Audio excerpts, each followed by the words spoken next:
So the great thing about having an RV is when your wife has to pee, you can just pull over anywhere and she can jump out and go pee. It's pretty awesome.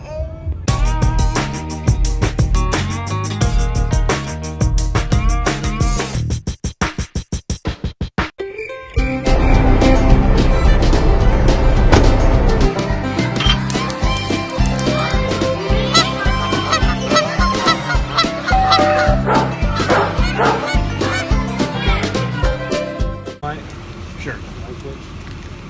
You got your two 20-pound LP tanks. Okay. That's where the hips work. Yeah.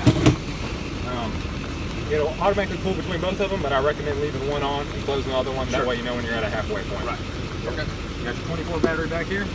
Now it's a used battery, but it's been tested. It's good. Okay. They're deep cycle batteries. They're made to be completely drained and recharged, Right. so it's all right. Just keep up with the fluid levels on it. Check it regularly. You know. Right. If you're constantly plugged up, it's going to dry out a lot faster. Okay. And just add distilled water if you have to. Right. All right, in the front, you got another little docking line on your jack. Okay. Extend the retractor to the jack. Nice and easy. Okay. Hit the button. We'll go over all the hitch work last when we get you hooked up with the truck. Inside compartment, you got a little light on the other side, and your crank handles for your overrides for your jacks, and also for the slide out as well. That's just if you don't have battery power or if the motor goes out on them. And those The buttons are on the other side. That's where you can just if I need to do it manually. Exactly. Okay. Yep. So you got 30 amps on cord. Okay. It just feeds back in there. There's no reel or anything like that. Right. If it binds up, there's an access panel on the inside. Just pop that off. It's a couple screws. Okay. You can get to it. It's gonna be Right, behind yeah. underneath the cabinets in there. Okay. Yep. Your city water connection. This is where you're gonna hook your hose up. Right. When you're at a campsite or at home, direct pressure to the unit. Right. You got a gravity feed on the other side, which is where you'll put the fresh water if you want to tow water with you. Right. If you want to have somewhere, your dry camp somewhere, and then you'll run the pump to give you pressure. Right. With this, it's going to give you direct pressure. Right. So we don't need to, you don't run the pump, you just have it hooked direct to the hose. Exactly. You just turn it on and go. Yep. Awesome. And then I do recommend getting a water pressure regulator so that you don't overload it, especially if you go to a campsite that has 100 spaces. They might only have 5 campers there that day. Right. They're going to have a lot higher pressure. Over pressure. I see. So pressure regulator, do you also put like an inline filter, or do you put that inside? You can have Because I saw some of those inside, I wasn't sure. Yeah, I'd recommend the inline one. That's probably the easiest. Yeah. So it hooks up here and then just hooks off. Exactly. Done deal. That way it's filtering everything that's inside. Makes sense. Yeah. Okay. Cable and satellite hookups. All you gotta do is plug it in, plug your coax, and your cap on them. Right. That's all it is. And then you got your dump station here. Okay. So you'll hook your single hose up in the middle, and then you got your galley tank and your gray tank in the back. Okay. Galley being your kitchen, gray tank being your sinks and showers, and then your black tank in the middle there. Right. Okay. So when you're ready to dump it, you'll hook your hose up in the middle, and then you'll pull the black tank first, the middle one, the big one, and then let that toilet water out, and then dump the other two to let that the sink shower water come out. Right. Okay. It'll kind of flush that line out. And then if you're at a campsite, you can leave your gray tanks open so they just run straight out, but you want to leave that black tank closed so that it can stay fluid in there so that everything dumps at one time. Right. You don't want to just trickle out a little bit. You want to build it up so that, Yeah. Otherwise, the solid waste will stay behind and all the water will run out. Right. The drain's fine to leave open. That'll just run straight out. Oh, okay. You know what I mean? Yep. Back and you got your outside grill. Sure. Now it'll swing around to your outside kitchen.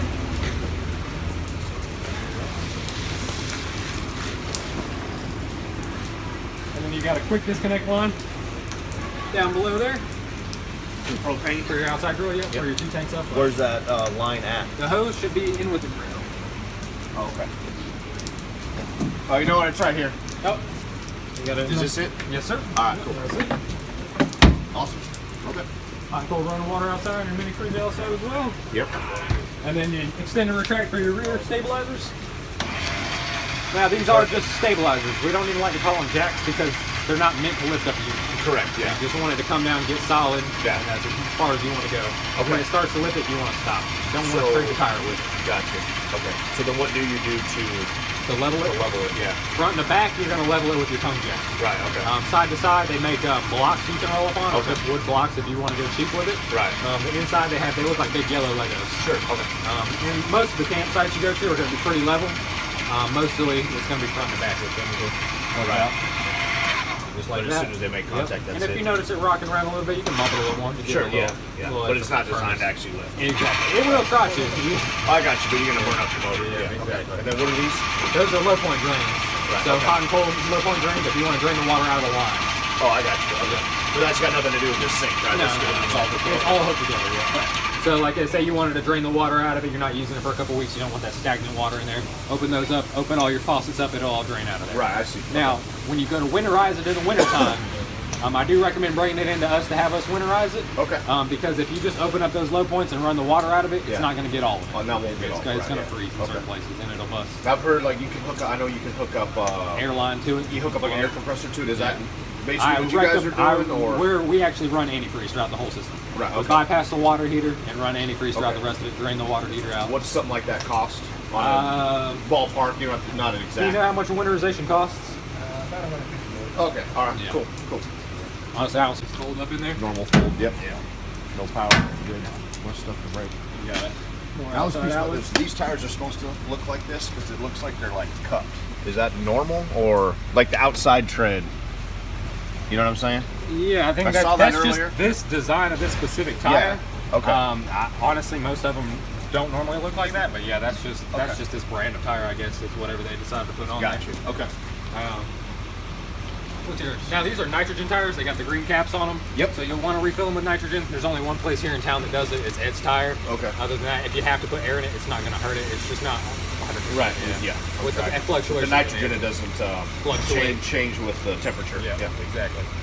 These here, low point drains for your fresh water tank. Okay. So I got a little bit of water in there right now. Make sure everything's working, all the plumbing's done, but we'll drain that out before you go. Okay. This here's an overflow. So if you accidentally put too much water in the fresh tank, it's going to drain out underneath here, and it will backflow out of here. It's not going to hurt the tank, but they don't recommend it. Yeah. So I would, if you're ever filling it up yourself, check the monitor panel. I'll show you that when we get inside. Okay. Just keep an eye on it as it fills up. Once Right. it gets to full, you got a little bit of extra space in there before it starts flowing out. Yeah, exactly. And it'll overflow here. It'll overflow here, and you got an extra overflow. Right. Oh, I see. Okay, gotcha. And then when these come in, do you guys check the wheel bearings Yes, sir. and all that? And everything's tight. Okay. Yep. Cool. Got your vent for your refrigerator. Okay. So you always want to keep this clear. You don't ever want to put anything in front of it. It needs to circulate through. Right. And then you got a little drain hose that hooks out. That's just a condensation hose. You don't always want to have that sticking out. If it gets pushed up in there, Right. it'll drain inside and cause Yeah. water damage. Okay, so make sure that's sticking on there. So it's just gonna drip out right here. Yes, sir. Okay. And then you got the back side of your furnace. Be careful, it will get hot in the winter. Sure. Now they've got these little bug covers on them. They don't recommend those because even though it is mesh, it's still slightly blocking the airflow.